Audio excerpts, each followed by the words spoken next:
Time for the Sunshine State Showdown, covering every top sports story in the state of Florida, from South Beach to the state capitol and everything in between. And now, without further ado, your hosts, Brandon Kravitz and Zac Blobner.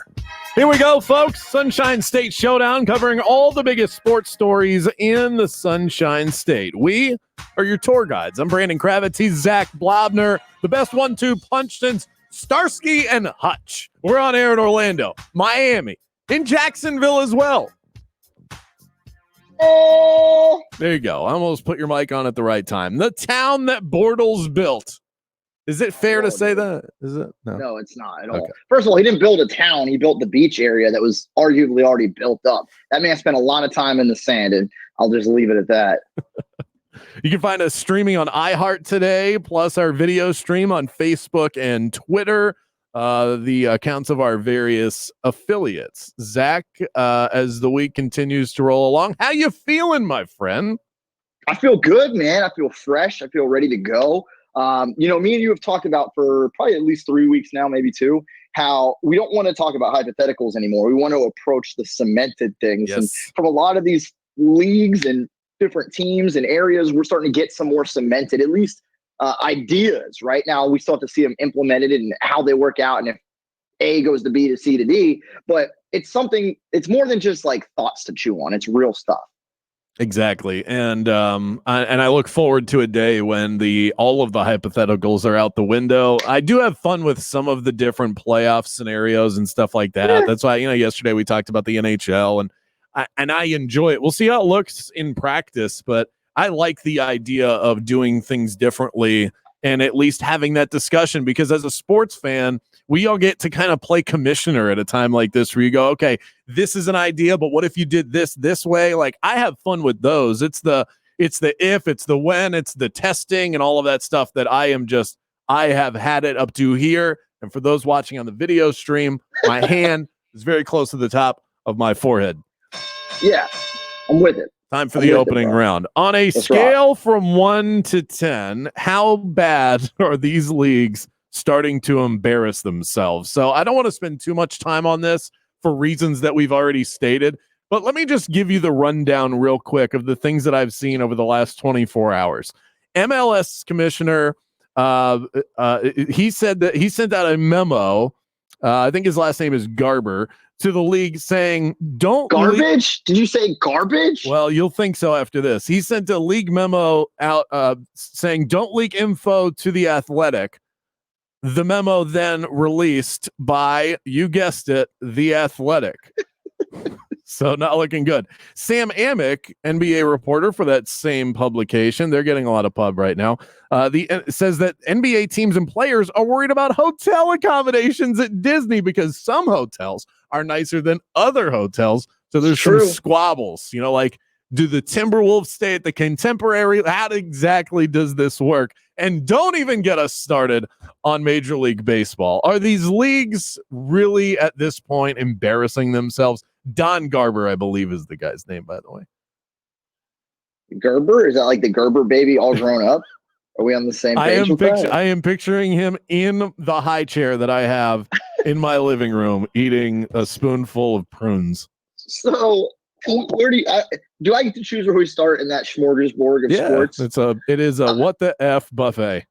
I love me some Disney. I love me some sports. So talking to you about which hotels and places that these NBA teams are going to stay, and how different teams are upset because one might end up at the Grand Floridian, another one might end up at the Animal Wilderness Lodge. Like, there's just a lot of jokes in there. But let's get real here. Let's just get down to business.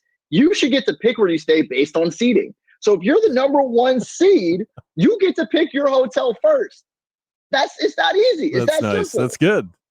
So wait, but it's not like one team gets a hotel and it's like, all right, the Lakers have the Grand Floridian. Yes. Where are the Bucs going to stay? How it works. There's enough places on campus, on it site. It is a campus, yeah, where they can stay wherever there's enough for the playoff edition of the NBA to return, and there's plenty of room to stay. You don't want to be like stuck in like the pop culture hotel as opposed to the All-Star Sports hotel. Like, you want to get one of the great, like, big old hotels for sure. Right. For sure. And I mean, I'm thinking like, all right, so the Magic would be in the playoffs with either scenario that they went with, because they're the 8th seed in the East and they'd be the 16 seed if you just went 1 through 16.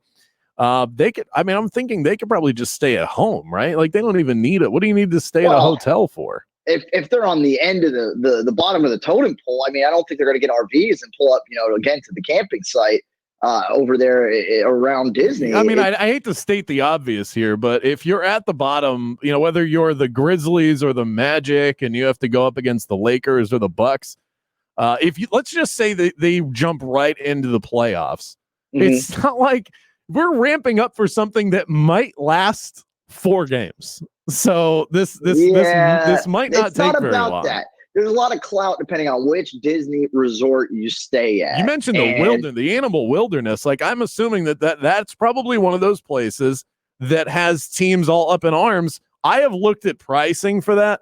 Not cheap. Not cheap at all. You're not the only one. We've looked at pricing. We visit them all when we're there. We do different things. Fun, actually. Side note: you can go bar hopping without even going to the park by just riding around in the different resorts. That one for the adults watching. Oh, that's for the like on the what do they call that thing? Like the red line. Not the trolley, not the red line, not the subway. The you got it. The tram. Tram. There you go. You started to say it, and then you cut yourself off. Man.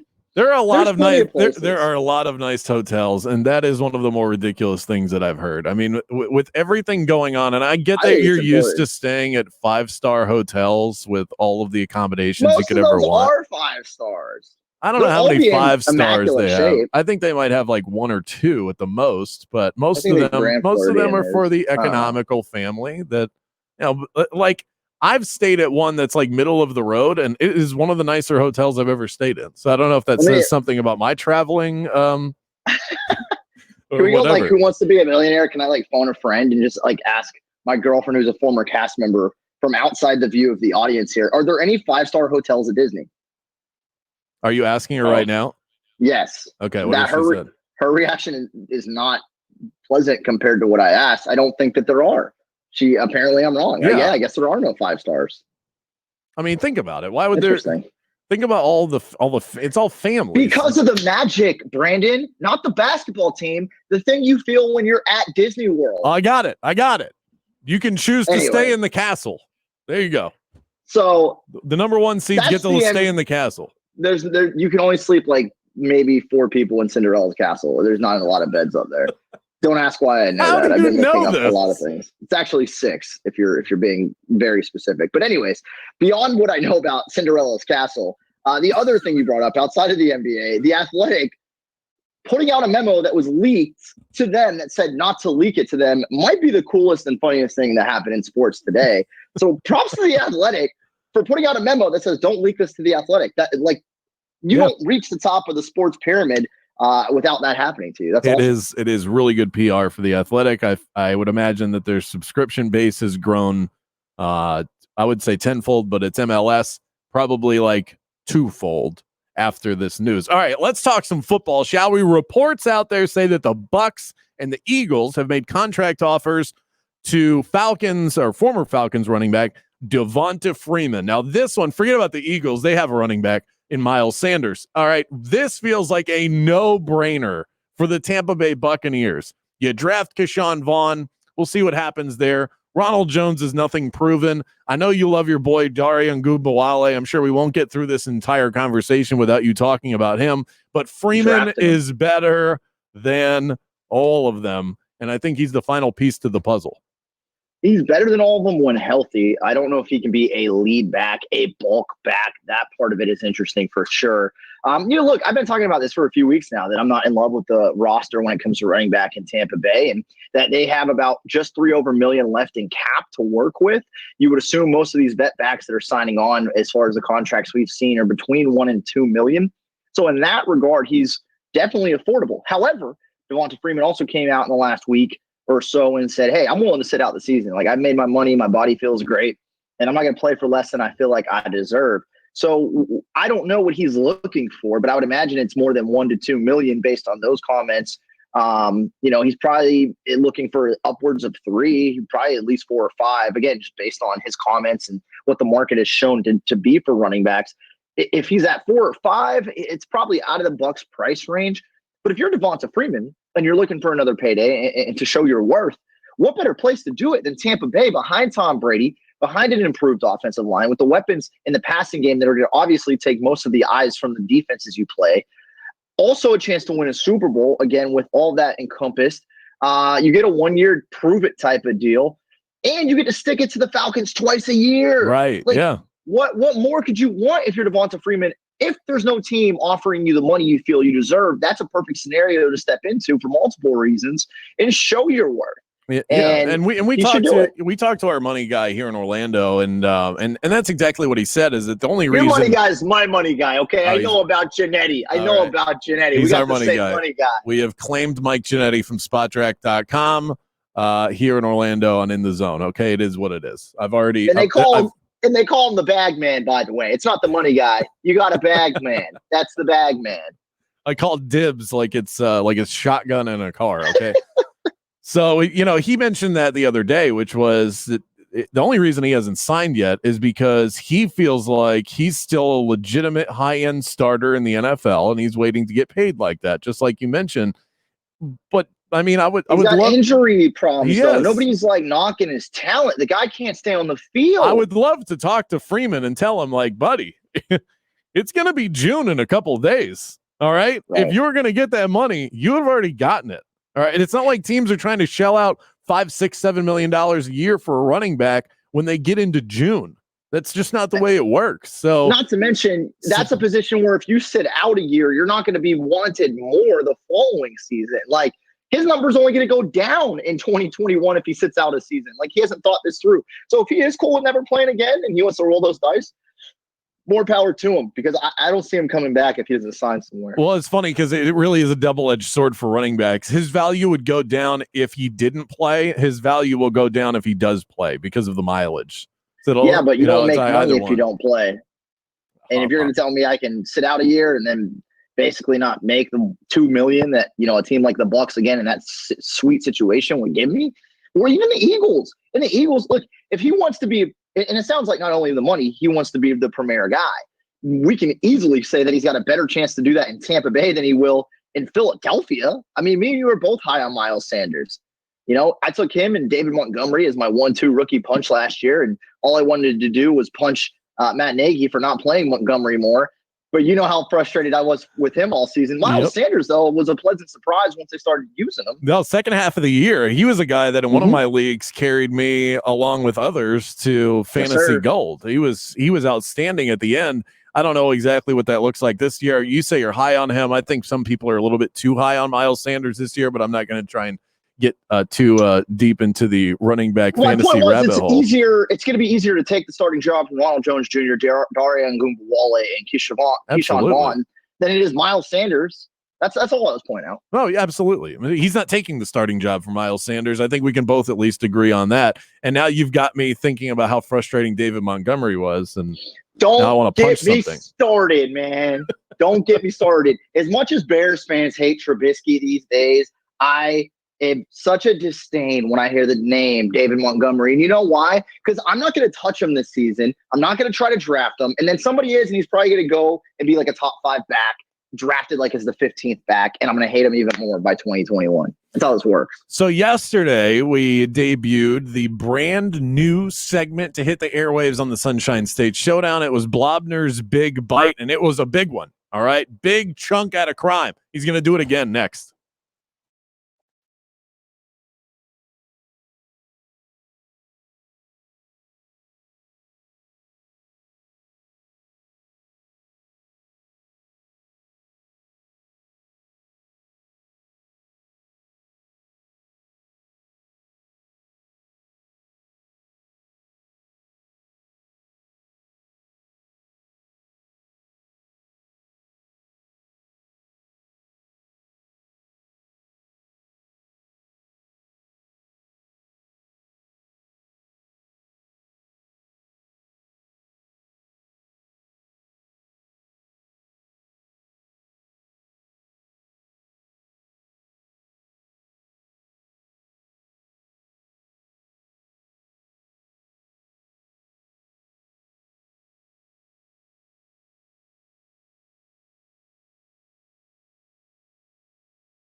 Rain or shine, these guys have you covered.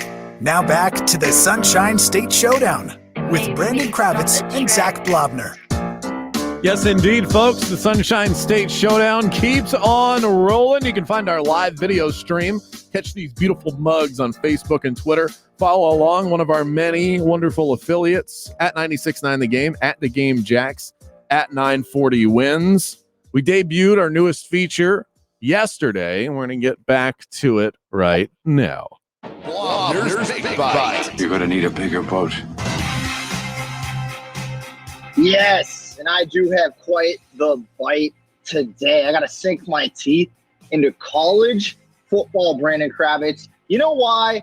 Because that's, if you want to call it a league, you can call it a body of sports, whatever you want to phrase it as. That's the entity in the sports world that has sent out the least consistent message. You got a dude at Michigan saying we ain't playing if there's kids not on campus. You got Danny White at UCF saying we should postpone the season. You got pretty much every team in the SEC saying let's roll today. We're ready. I mean, it's just been so inconsistent, which is annoying. It's frustrating. It's driving me crazy. But with that being said, in an inconsistency, you're able to get creative. You're able to have these hypotheticals and see what you can come up with when you mix a bunch of ideas together. You wouldn't normally be able to try out or test, at least when it comes to the public eye and out in social media.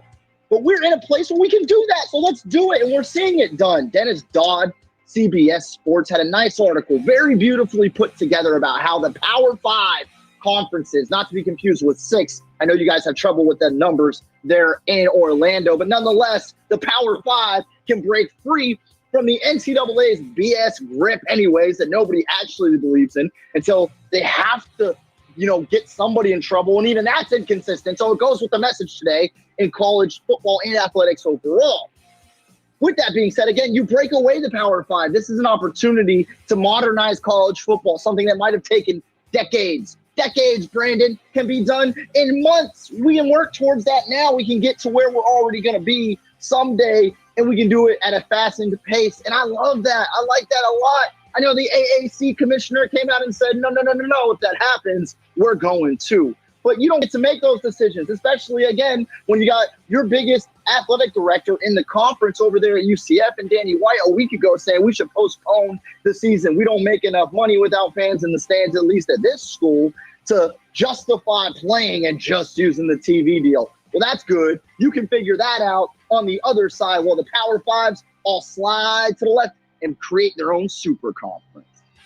Nice. Very well done.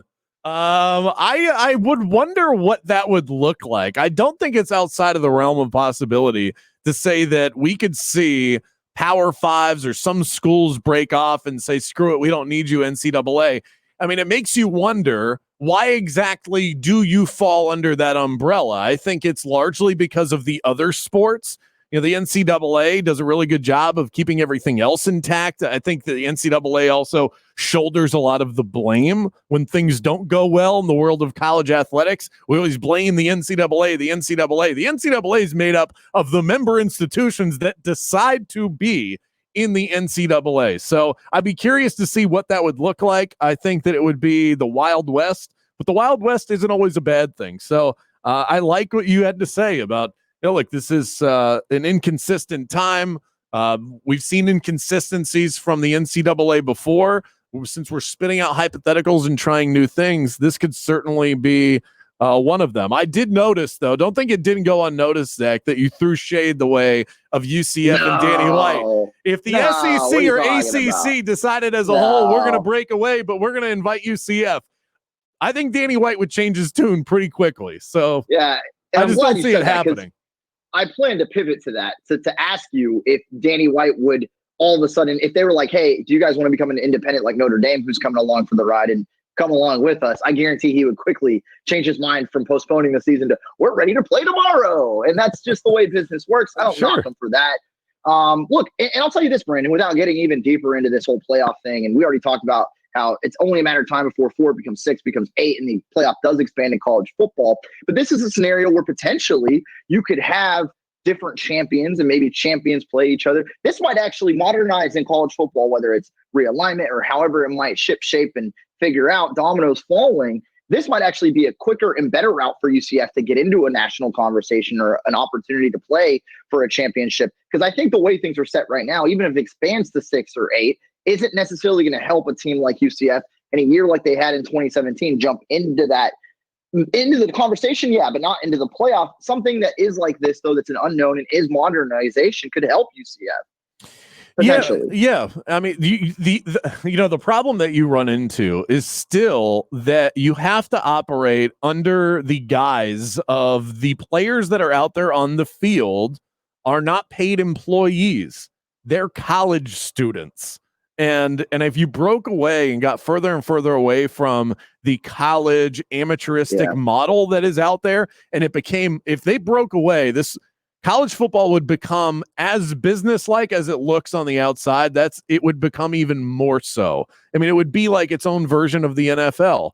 And I think that you'd run into some problems. I don't know exactly what those problems would be, but there's a reason why this hasn't happened yet. I mean, there has to be a reason why schools and conferences that sign these big TV deals that are making all of this money without the help of the NCAA choose to remain under their umbrella year in and year out. There has to be a reason for it. I don't know if it's overall groupthink or what, but there has to be a reason why that happens every year. It's mostly money, as it is in any situation like the one you're referring to. Outside of that, though, I'd say it's complexity, right? Like, how do you figure all of that out? Yeah. However, in the plan that I just proposed, and again, Dennis Dahl did a great job on CBSSports.com kind of breaking it down. You should check it out if you haven't and you're a college football fan. If you modernize it and you have this break off and these different things and restructuring, well, then you don't have to figure out a lot of the complexities once you decide, okay, well, we are going to make this more of a professional than amateur. I'm kind of against that. I've said that the whole time. I love that players can now make money on their likeness, and I know that's a sticky subject. And I certainly don't think if this modernization happened and there was a breaking and restructuring of all these different teams and stuff, that the players would all of a sudden be paid. I think that would be another thing down the road to figure out. But I'm telling you this, it would be a hell of a lot easier to figure out that aspect if they did modernize and they did restructure, because they would do that, I guarantee, Brandon, in some capacity in mind having to pay the players at some point. Good conversation. Do you agree? Should the Power 5 and UCF break away from the NCAA? You can tweet at us at Brandon Kravitz and at Zach on the mic. That was Blobner's one caveat. Big bite today. What's the caveat to that? UCF can come along for the ride, but you have to play all of their games have to be 2-for-1s, and they can't play in the bounce house. I thought you were going to say they have to bring along little brother USF. I thought that's what you were going to say. First of all, don't start. Hey, we got to duck in a quick break. But Ben Murphy from First Coast News in Jacksonville, right around the corner on the Sunshine State Showdown.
Welcome back to the Showdown with your hosts, Brandon Kravitz and Zac Blobner. What? Did we just become best friends? Yep. Time for some added insight.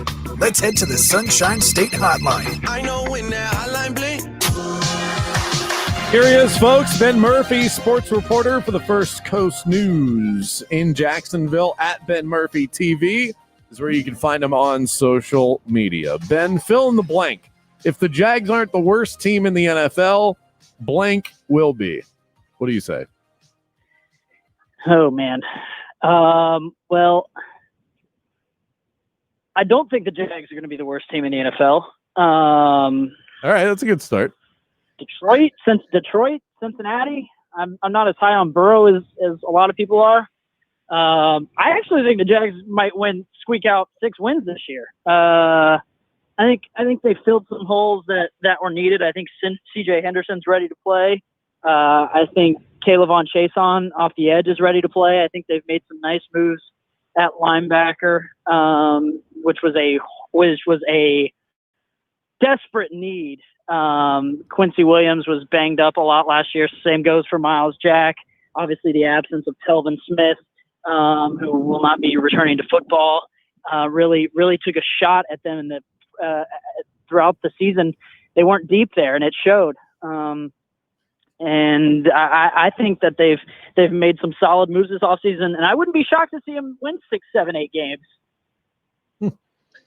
The bold statement there from the bold city. Ben Murphy. You went from 6 to 8 in the middle of the answer. I know. You had me at 6, and then you were like, "Oh, 6 to 8." I've been pretty negative this offseason. This last week or so, I've done some self-reflecting, some roster reflecting, and maybe I'm a little positive. Maybe I'm just a positive dude, but I can see it. But the issue with this team and this roster is that they are young and that their schedule is easy early. If you give me the schedule and be like, all right, let's flip it in half and take the last 8 games and play them as the first 8 games, vice versa, I think they'd do a lot better as far as what the record would show.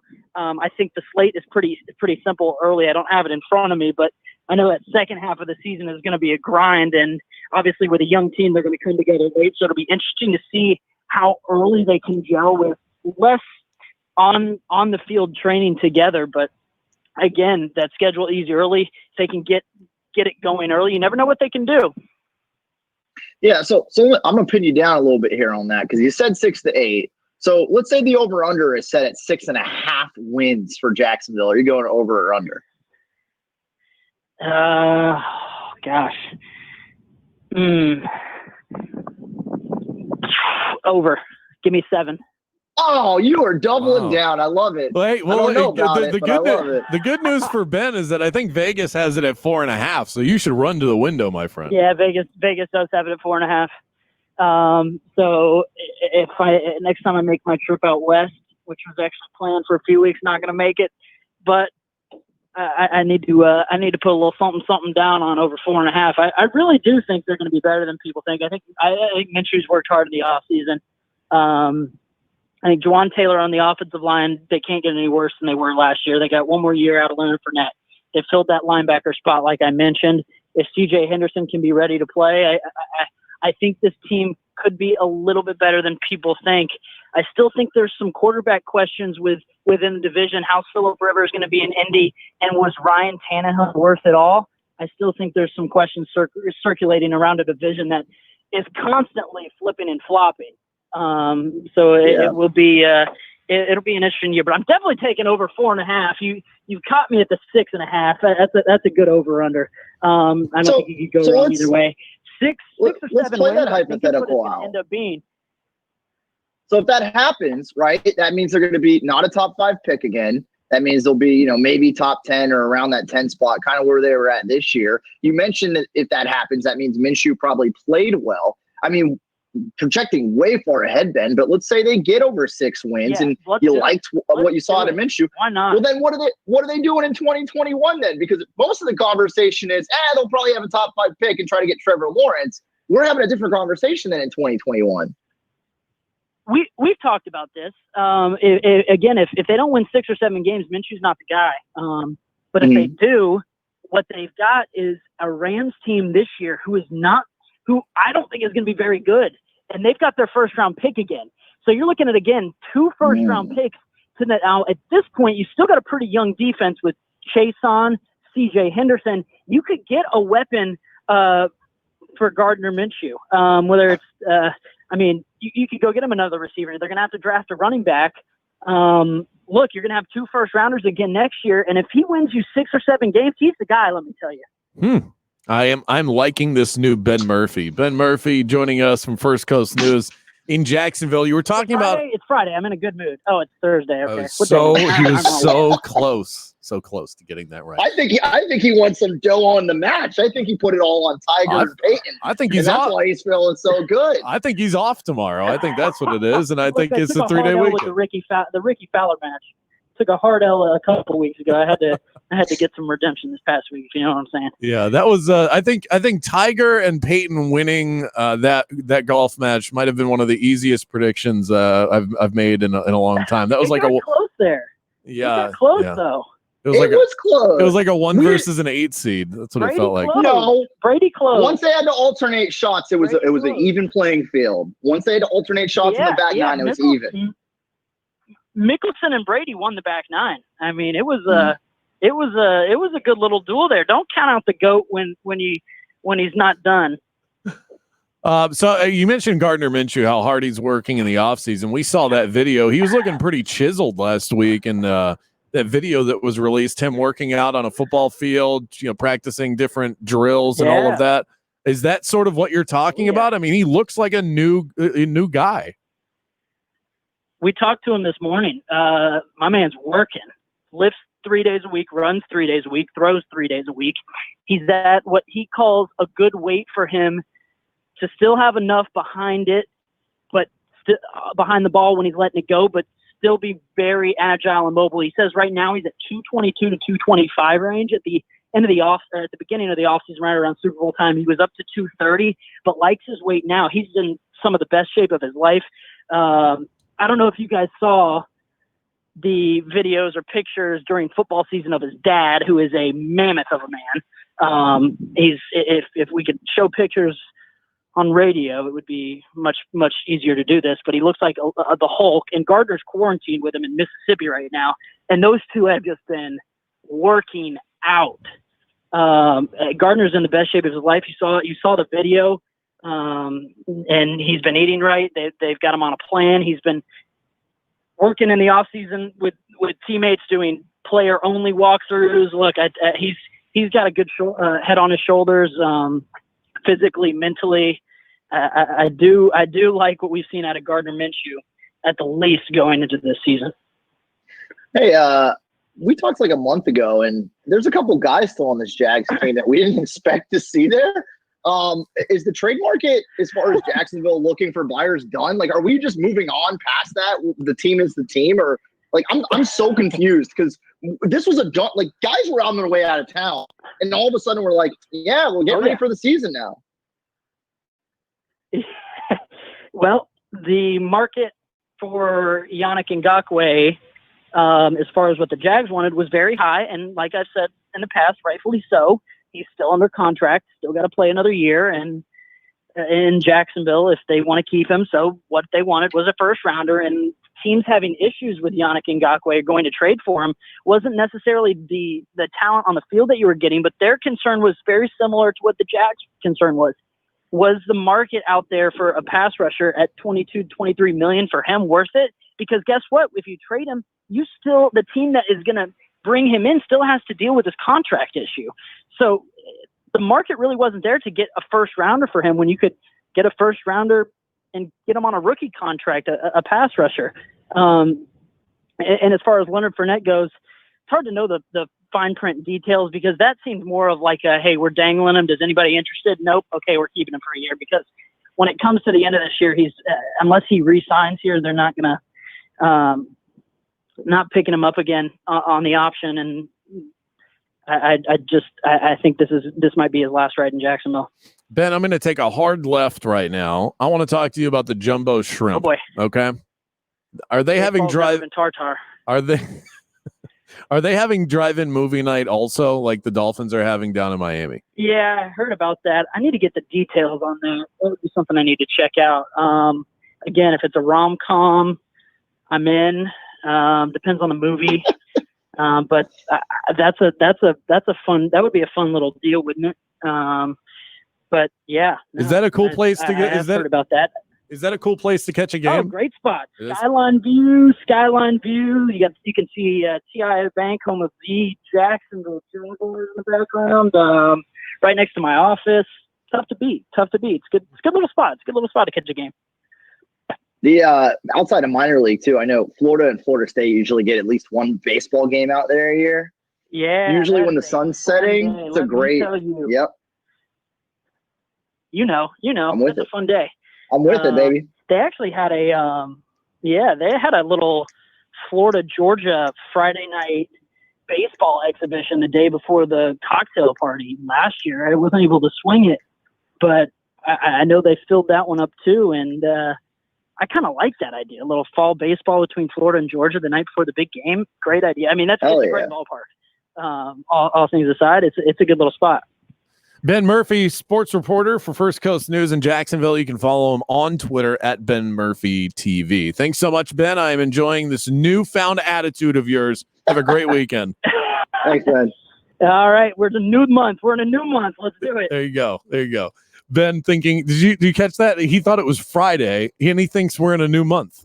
Both are not true. Did he say new month or nude month? I heard nude month. I'm pretty sure he said new. I don't know. If I had heard We'll nude, have to play that back later. there would have been a follow-up.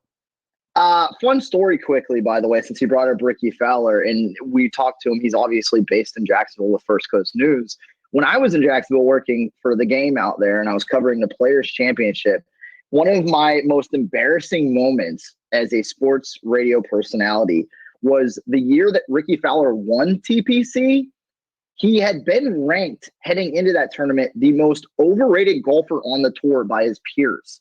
So in the press conferences heading into that tournament, Brandon, we all had our availability. And I asked him flat out, I said, hey, you were just voted the most overrated golfer on tour. Are you? And he was not happy with that question. It got mad awkward. And then he went out and won the tournament. Nice. So I'm not saying that I ignited his win at TPC that year, but I'm not saying I didn't fuel that fire either. Hey, look, that's not an easy question to ask, and you asked it, and that's bold, man. That's bold. My moment of I've had a few of these, but I think the one that stands out the most when the Magic made a trade for Serge Ibaka years ago, and that's when they traded away Victor Oladipo. And there was this rumor that Serge and Kevin Durant didn't get along. That's what was making its way around the internet. And so everybody's asking their puff questions, and everybody's, oh, what's it like to be in Orlando? Are you excited? All that stuff. They get to me, and I'm like, here we go. Brandon Kravitz going to make a name for himself here. Serge, would you like to tell me about the ongoing beef you have with Kevin Durant? And immediately, not 2 seconds after I asked the question, looks at me and goes, what beef? Where'd you see that? And I'm like, on the internet. I'm not prepared to have a conversation with you about it. Just answer the question. Yeah. Was that the extent of it though? Or was it just kind of he was just really that's the worst. He was really upset when they're short with you. Yeah. As a reporter, as sports radio guys too, like when you ask a question to an athlete and you're expecting it to be juicy, and you hope they're at least mean to you, because if they're short with you, it's nothing. It was a waste. You built yourself up this confidence. I remember I asked Tim Tebow at the end of his football career at one point. I was like at a charity event, we were BSing, and I was like on camera. I asked him, I go, hey, have you bought a pair of ice skates yet? And he was like, for what? And I was like, I'm assuming Canadian football's next. And he gave me like that uncomfortable, he gave me the uncomfortable I hate you laugh, like a ha ha. And then he like turned around and walked away. And I was like, great. I'm like the only person in the world that like pissed off Tim Tebow. Go figure. That was the worst for me. Tim Tebow laughing like that is his equivalent of like somebody else punching you in the groin. That's what that sounds like. 100% stuff. We're going to close down the show. Coast to Coast is next.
the Sunshine State Showdown with Brandon Kravitz and Zac Blobner. Closing things down on a Thursday. Welcome back to the show. Special shout out to those opening back up in the state. You can visit keepfloridagoing.com. Check out which businesses in the state are opening back up, where you can get takeout, get your car serviced. I need all of these things, and I can check out keepfloridagoing.com just like you can, all powered by Contender Claims Consultants. Orlando, Miami, Jacksonville, our great audience. Remember, if you missed the show live, you can always catch us on podcast, download on the iHeartRadio app just by searching Sunshine State Showdown. We love closing the show out in rapid fire form, which is exactly what we're going to do right now with a little coast to coast. Coast to coast and throws it down. The MJ of the Bay, Zac Blobner, ready to take the final shot, pushing off Brian Russell. Man, we're definitely starting. First of all, it wasn't a push-off. We're definitely starting with your Orlando Magic, Brandon. Your boy, Mo Bamba, I'm actually a big fan, said he put on 28 pounds of muscle so far during quarantine. I'm calling BS. What says you, B? My initial thought was no way. I, in fact, replied to Dante Marcatelli, who shared that information with us on Twitter. He's the sideline reporter for Fox Sports Florida, and I said 28 pounds question mark exclamation point, which is the universal symbol for I'm not sure I believe what you just said. But let's keep in mind, this guy's 7 feet tall. He's got a lot of time on his hands, and he was really lanky. So it would be easy for somebody like that to gain a lot of weight. Sure, he looks better. Like, he looks more filled out with 28 pounds, but it's not like you or I gaining 28 pounds. Okay. So you have to view it through a different prism. So what's the equivalent, B? What would it be like for us then? I think it would be like for us. I think it would be like us gaining 11 pounds.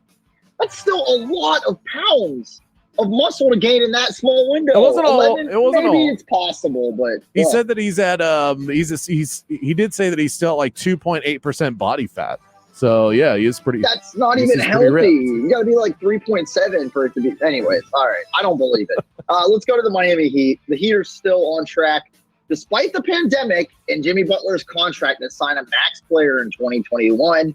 You know, names like Kawhi Leonard, Anthony Davis, Paul George. Oh yeah, that guy. You know, the Greek Freak, also a possibility. Which one of these guys do you think is most likely to end up in Miami? It won't be Kawhi Leonard. I think he stays with the Clippers. I think he found a home there, and he'll stay there for a while. Anthony Davis has to love playing with LeBron James, so it won't be him. Paul George, that one's interesting. I think he's still a little bit of a wild card, but if you're going to tell me that one of the biggest stars in the league, maybe the league's best player right now, is going to stay in Milwaukee for the rest of his career, that one to me is as hard to believe as a 7-foot center gaining 28 pounds of muscle in a month. So I'm going to go with the Greek Freak, Giannis Antetokounmpo. Very nice. I'm glad you said his last name. I still can't. We're going to stay in Miami, though, and go to the Marlins. The Marlins are one of the only teams on record currently committed to paying their minor league players through the end of their season, which would be August, a stipend of $400 per week. How much do you think the Marlins are open to doing this, because most of their team is still based on their prospects? I think that's part of it, but I also think it's just the right thing to do. And I think when you get back into that conversation of, you know, the players are upset because they're being asked to take a second pay cut. I know that the owners of these teams are billionaires and they have got all this money and stuff. They're still the ones footing the bill, and they're also supporting the staff. Kind of like we talked about yesterday. Like, they still have staff to support. They don't want to have to fire anybody, and they're also paying minor leaguers. There's a lot of overhead. I know that these guys have a lot of money, but you are running a business. Somebody's going to have to take a pay cut. It's a lot easier to trim from the top than it is to just push out the bottom, especially for the Marlins, because you bring up a good point. You've got to coddle those guys that could be your future. Yeah, I'm with you. It's the right thing to do, but it definitely played a role. I asked Ben Murphy, First Coast News, if the Jaguars would be over or under 6.5 wins. What are you taking? Oh, I'll take the under for sure. 6.5? He took the over. He was feeling it, man. I don't know if that guy, I think he was like double fisting Red Bulls during our conversation. I loved it. I love this new Ben Murphy. Super positive. I am not as positive on the Jags. I like that Gardner Minshew is beefed up. I don't know exactly what that's going to turn into, and he just doesn't have a lot of help. I think Fournette's going to be highly motivated. Their wide receivers are interesting, but I don't think their defense is going to be very good. And their division, it's a little bit unpredictable as to who's going to win it, but I'm pretty confident it won't be the Jags. They'll be at the bottom of it. It's tough to be at the bottom of a division and win more than 6 games. Yeah, their ceiling is 6, I think. Yeah. Can we agree on that? I agree. Over under, that's their ceiling. Last one I got for you, so you better think long and hard about this one. Devonta Freeman possibility in Tampa Bay. Ranking on a scale of 1 to 10, the importance it is for Tampa Bay to sign that running back, Devonta Freeman. Where would you put it? For them, I think it's like a 3. I think they could use it. It's the final piece to the puzzle, but it's also a piece that they don't necessarily need. I still think they could contend without Devonta Freeman, but all it can do is help. And so I think it's a no-brainer for both sides. You get to compete. You get to make money if you're Freeman and play with Tom Brady. Who doesn't want to do all of those things? Like, I love playing every day with Zac Blobner and all of you in this great audience. Orlando, Miami, Jacksonville. We're back tomorrow to close out the week. The Sunshine State Showdown on iHeartRadio.